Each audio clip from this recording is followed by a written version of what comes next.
The divine dew.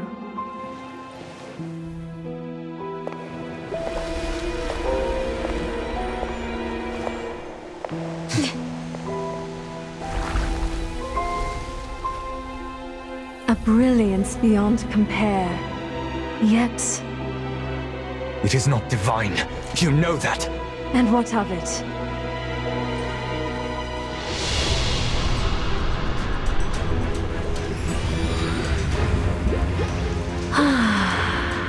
You're digging your own grave. Nay, this is ascension.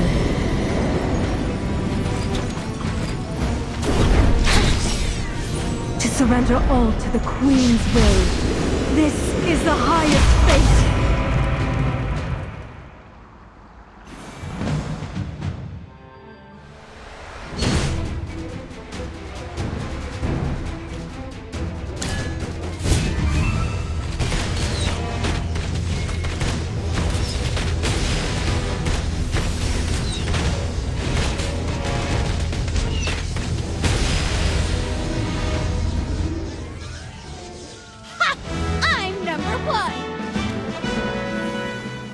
Look at what you've been saying! After all that high and mighty talk!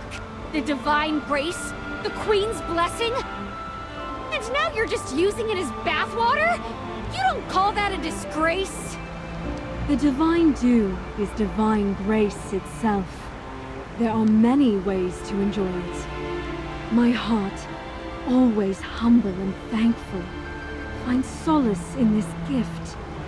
It holds me, as if I were returning to my mother's loving embrace. What doubts do I have, Toplander?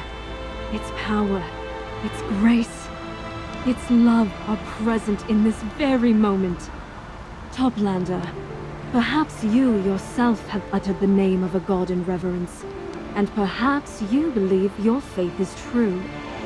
But such hopes are mere illusions. A fantasy that cannot possibly exist in the world as it truly is. The divine dew is a lie. You're just parasites, feeding off the life force of a dragon. And worse, you used these lies to turn the people into puppets, manipulating them at will. The whole of Southor, and the faith you cling to, is built on the bones of dragons and a mountain of lies. And what of it? What did you say? Even if every word you say is true, what of it?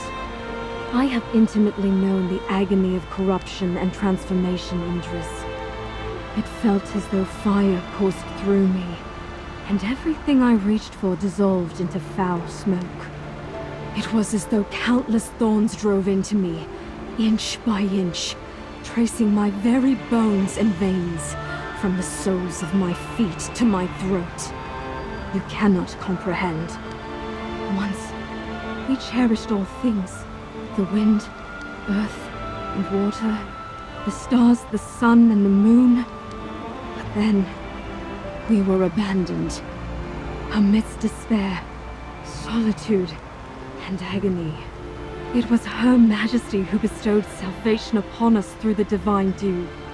Such warmth, such kindness. The love she has given is unmatched. She is without fault.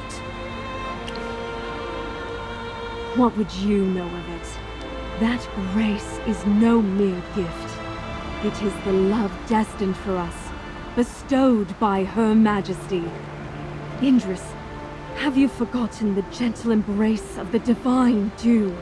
Has the radiant light not once offered you solace in this eternal darkness?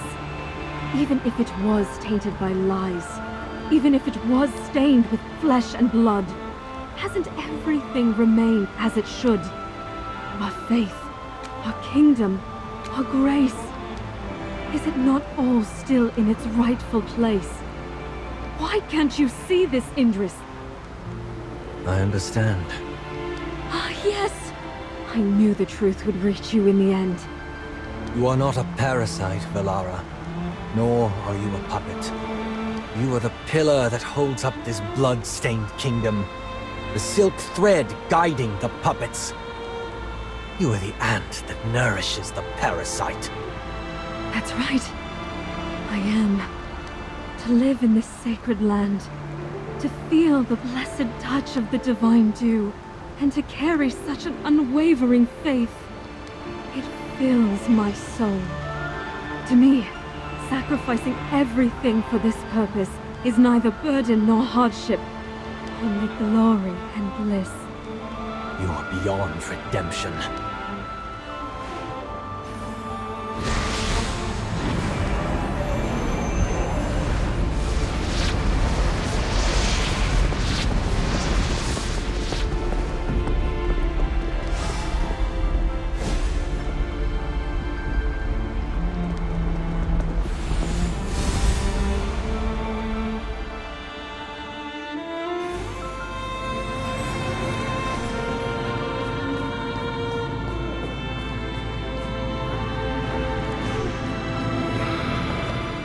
Serelith!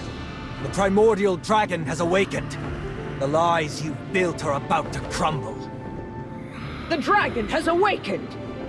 You are about to tear down the foundations of Salthorin. Is this what you seek, Indris? For the sake of your so-called mercy and justice, you've destroyed the only hope of the Assail. The only hope. Do you recognize this, Your Majesty? I'm sure this is something you will never forget. Feli's family guarded this heirloom for generations, and the Sylvan Tendril was once used by the sage Tasso to guide the Assail clan, before being killed by Valara's fanaticism. Feli went to the surface. When his curse took effect, the long-dormant Sylvan Tendril exuded a purifying power. Under Merlin's guidance, the Sylvan Tendril purified the corrupt magic within Feli's body, erasing the so-called curse.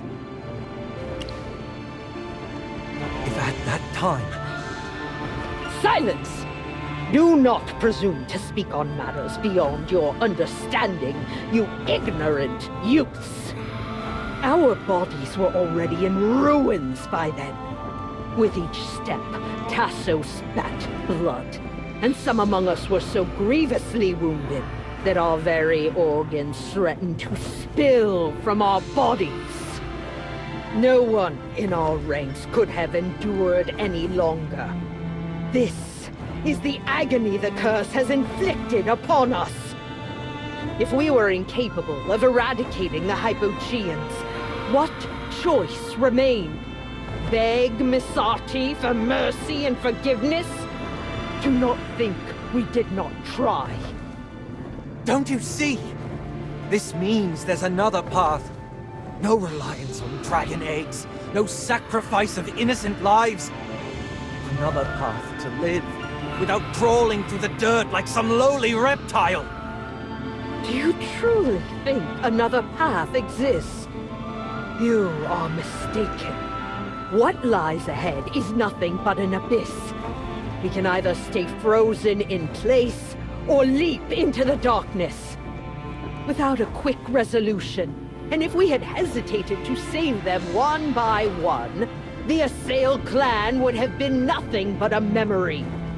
Do you truly believe those hyena-like nobles, priests, and desperate commoners would uphold their sense of morality as they wither? No. They would sacrifice anything for the chance to survive. To stabilize Salthorin, lies are necessary. I acknowledge the sin of exploiting the dragons, but that was the only lifeline available to me, and for that, I owe them my gratitude. With the cultivation of the divine dew, we were able to stretch out our wings like dragons and flourish in this underworld. Guided by our fate, this was and is our only path. I admit, I didn't endure the suffering of that time. But I know well enough that There are those in the clan who can't even face their own hearts. The commoners brawl like wild dogs for scraps, while the nobles feign respectability while immersed in corruption and political schemes. Even the smallest change could spark panic, riots, and madness. But that is all due to your lies! It was unnecessary deception. A sacrifice that had to be made to safeguard this path. Sacrifice? Then let me give you a choice. As Carrion's soul, the primordial dragon, proposed to exchange your life for the redemption of the Usai clan. Oh, what a noble proposal. You've always boasted about your sacrifice, claiming to bear a heavy responsibility. Well, now's your chance to prove it. Or are sacrifices meant to be borne by others, while you always stand at the top, judging them from above? Arrogant worm. Do you truly believe that dragon will spare you? That dragon will spare no one. Indeed. I'm tired of your lies. How is your behavior different from that of the goddess you hate? That's right. Even if it was an emergency situation and dragon eggs were used, why haven't you tried finding ways to break the curse? The history of the Ironheart Dominion was wiped out and lost to time. But now, even those idiots in Brimstone Village are trying to use half-forgotten tech to summon a god to lift our curse. Over the years, not only did the Usai fail to rise and progress, you kept digging deeper into a hole of your own making! Silence! How could you possibly understand? The sacrifice and blood of the dragon saved us. Our trust and loyalty kept the Usai together. Your lies did nothing. Despair, damnation, and pain made us fall into the abyss. And your lies have held us there for centuries. It is truly pitiful, Indris. You are utterly blinded by your obsession and misguided sense of justice. Your sins will never be forgiven, but I shall forever pity your ignorance and foolishness. With that half-dragon body, don't try to act all compassionate, Your Majesty. That expression of anger on your face is more genuine than the facade of divinity you tried to put on. So before we take out our weapons, there's one last question I need to ask. How did Tasso die? That wise sage possessed the Sylvan Tendril and knew its effects. He could have pointed out another path for the Usai. How did he die back then? Did Masati's curse truly kill him? Or was it someone else? Your silence tells me everything I need to know. This must all end. For the exploited dragons, for the oath I swore to the primordial dragon, and for all the souls you've corrupted with your lies.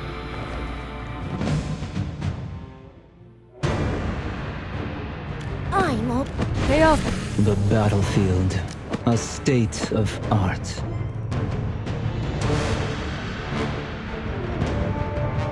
Time to tear. Turn back now. This is your final warning.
It was I who saved our entire race from ruin.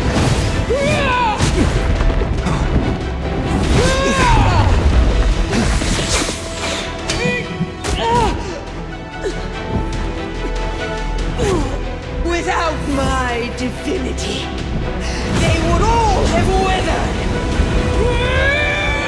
You're beyond salvation.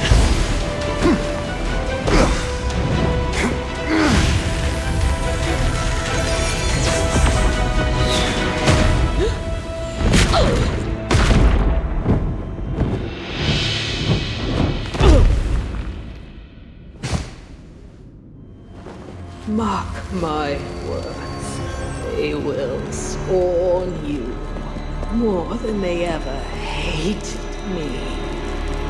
And I shall await you in the abyss!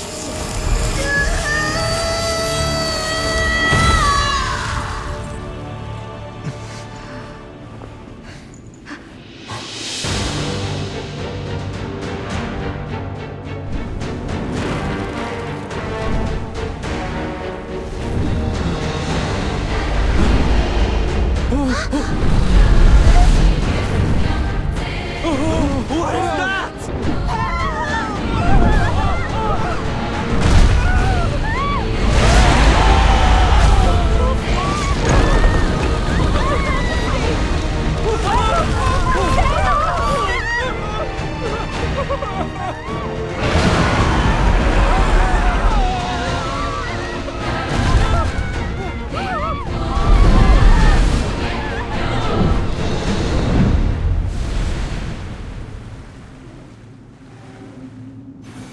That sound!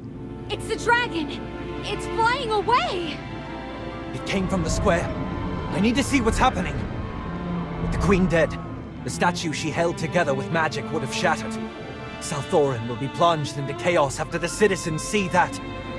I understand, Indris, but you just killed her. It's too dangerous to go there now. That's why I need to go there even more. The guards need to maintain order and calm the people. Stop being so stubborn! What if you get caught when you get there?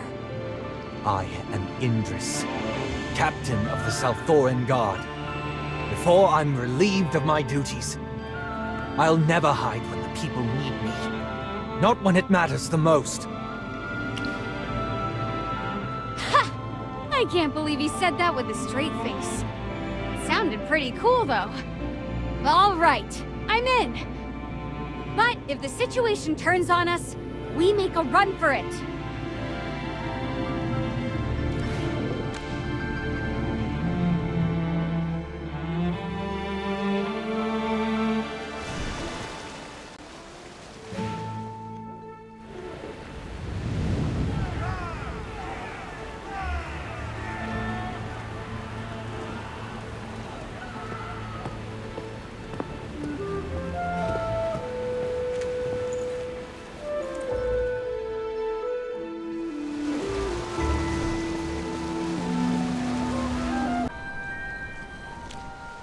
Your Highness, how's the situation here?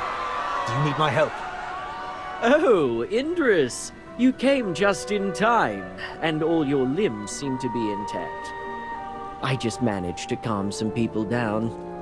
And then you, the one who orchestrated this disaster, come running along offering me aid. Your timing is impeccable. I'm happy to help, Your Highness. Your Highness, I have no intention of causing trouble. Please, don't misunderstand. Calm yourself. You're still the same, devoid of humor, and utterly unskilled in deception.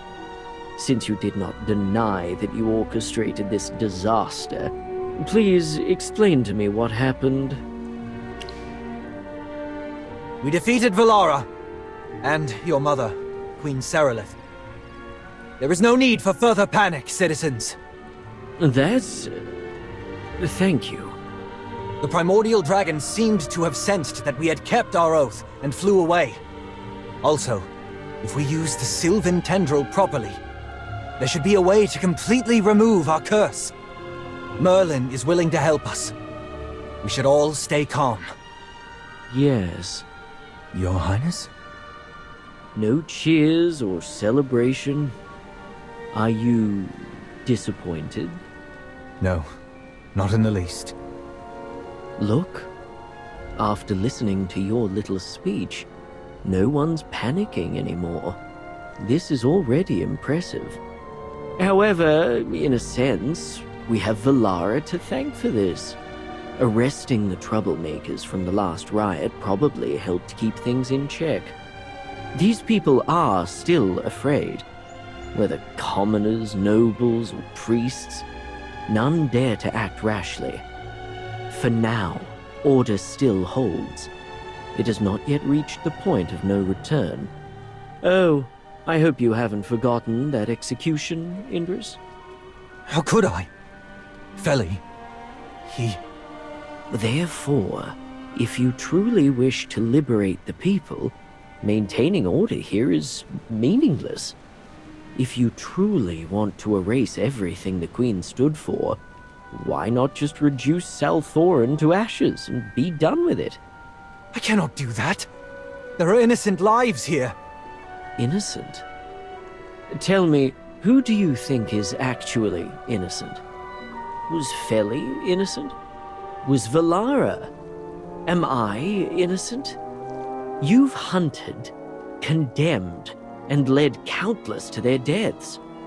And now you've undone everything yourself, leaving Salthoran in ruins. So, Indris, are you innocent? I will take responsibility and atone for my sins. Even you think these words are too soft, don't you? That's why they're so hard to say. There should be freedom, but not too much freedom. There should be order, but it can't be too strict. So now you draw the boundaries, set the standards, and interpret the rules. Is this what you want, Indris? Because to me, this is a power far greater than the rule that came before. No, by the way, Théodore seems to have left Salthoran, which means I am the sole exarch remaining. But leadership is a burden I've no desire to carry. I'd rather abdicate and have someone else rule more wisely. Ah, my dear spectators, rejoice! You are about to embrace a tyrant even more delightfully unpredictable than my esteemed mother. This is not what I want. I just wanted to expose the lies and bring true freedom to all. To be blunt, the panic and chaos you've incited during this period surpasses anything that has come before. A remarkable achievement, if I may say so. I don't want to defend my mother. You see, good intentions, however pure, rarely lead to the results one hopes for. At first, it was all about soothing the masses, wasn't it? My mother and the sage Tasso, just trying to ease anxiety and despair. But oh, once they tasted the sweetness of power, well, who could resist holding on to it? However, the truth is undeniable. The perverse order of Salthoran is real. The fanaticism, the corrupt transformations, these are facts. And our long history of living in darkness is something we can't hide from any longer. When compared to their motives, these are undeniable facts. Consequences they must bear. Your rebellion, too, is a direct result of their past decisions. I understand. At this crossroads, the responsibility of making the choice falls to me. I've shouted enough. It's time to stop talking and start doing something that actually matters. Since you're not going to hand in your resignation, I have another task for you. I order you to go to the surface and see for yourself what it's like. I'm sure the surface is full of beautiful things, though I imagine there are just as many lies and ugly truths lurking beneath, much like in Salthoran. However, there must be something different about the surface compared to Salthoran. I'll maintain order here while you're there. Upon your return, report precisely what you saw and heard. Whether it was good, bad, or simply different. The truth must be told. Understood. Thank you, Lord Ravion.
Hey!